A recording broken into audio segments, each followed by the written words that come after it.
పండిస్తే దానిమ్మ విత్తనాలలో వలుస్తుంది, పంచామృతం రెడీ చేస్తుంది. ఇంకో మేడం అందరినీ కూడా దండిస్తూ క్రమశిక్షణలో పెట్టేటువంటి ఉపాధ్యాయుని. ఆమె గట్టి లక్ష్మీదేవి. ఈమెని ఈ మేడంని అందరూ కూడా లక్కీదేవి అని కూడా పిలుస్తారు. ఆ మేడం గారు ఆ పంచామృతం తయారీలో ఉన్నారు. ఈ మేడం చూస్తే హిందీ మేడం నాగగౌరి మేడం అంటే ఈమె సాక్షాత్తు నాగ దేవతతో సమానము, ప్రతీక. పిల్లలందరికీ కూడా దైవ సమానరాలు.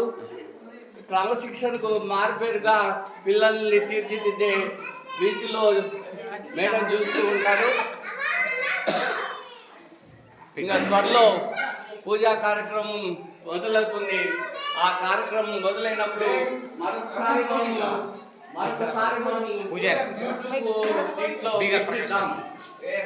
మరొకసారి ఓ 10 నిమిషాలు 15 నిమిషాల తర్వాత మనం లైవ్ లో ఈ కార్యక్రమాన్ని